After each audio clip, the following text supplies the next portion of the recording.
કે આપણે સરકાર છે ને એ જનતા માટે માય બાપ છે અને જનતા ને એની કોઈ પણ જરૂરિયાત હોય કે એની ગંભીર પરિસ્થિતિમાં માય બાપે એની સાથે ઊભું રહેવું જોઈએ.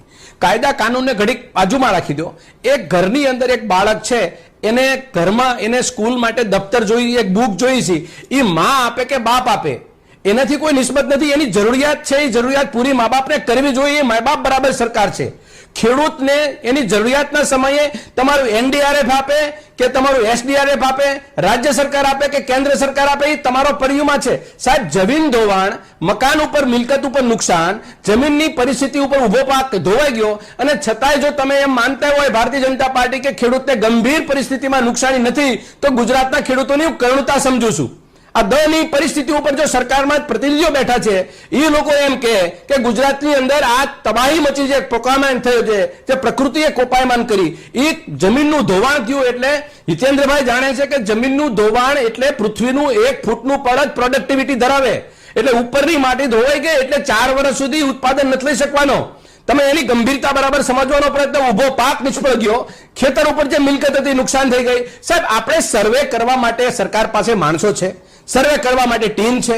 સર્વે માટે અમે પેલા માંગણી કરી, પછી એ 15 દી થયા, પછી પાછી અમે પેકેજ માંગ્યું, એના 15 દી થયા, પછી અમે પેકેજ માટે નાણાં માંગ્યા, એ 15 દી થયા. એટલે નકું માગમગજ કરવાનું ખેડૂતને કઈ દેવાનું જ નહીં. અને એની ચર્ચાઓ મેં લગભગ 2 ડઝન ચર્ચાઓ કરી છે ટોટલ. મારું કહેવાનું એ છે કે સાહેબ, ખેડૂતની સામે જોવા માટે તમે તમારા કાયદા કાનૂનને કેમ ભણાવો છો? તમારી પાસે નુકસાનીનો સામે ક્યાસ છે, તમારે સરકાર પ્રતિ તમારા ખેડૂતને માય બાપ તરીકે સમજીને ખેડૂતને તમારે આપવાનું છે. આમાં હું તમને કોઈ ક્યાં મોટી એમાં રોકેટ સાયન્સ છોડવાની વાત છે. મારી સીધી સવાલ છે કે માય બાપ છો તમે, તો તમારે માય બાપ સમજીને તમારા ખેડૂતને આપવું જોઈએ. ઓકે, આ તો શક્તિસિંહે સવાલ ઉઠાવ્યો મનહરભાઈ, એટલા માટે આખી બાબતો સામે આવી. બાકી 1419 કરોડ આપ્યા હતા અને પછી કઈ એટલો મોટો ઓહાપો મચ્યો નથી, સહાય ચૂકવાઈ ગઈ અને બધું જાણે ઓકે થઈ. નહીં જગદીશભાઈ તમને નહીં જગદીશભાઈ તમને રોકું. શક્તિસિંહે 2 સવાલ પૂછ્યા, એ તો એ બંધારણીય અધિકાર આપ્યો છે, પૂછ્યા છે. તમે કેમ આટી ગોટી ચડાવો છો જવાબ આપવામાં? જે હિતેન્દ્રભાઈ કે છે એ જવાબ તો એ ફાઇનાન્સ એ ગૃહમંત્રી આપી શકતા હતા. એને 2 સવાલ ટૂંકા કર્યા.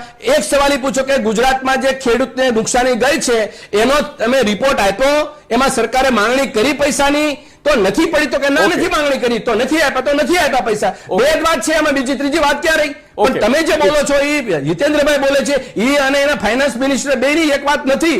પ્રશ્ન તો એના ઘરમાં છે, પ્રશ્ન પૂછનારા ઘરમાં ન હોય. સવાલ કરવાનો અધિકાર અને વિરોધ કરવાનો અધિકાર વિપક્ષને આપેલો છે, જવાબ દેવાનો અધિકાર ને સુવિધા આપવાનો સરકારનો અધિકાર છે.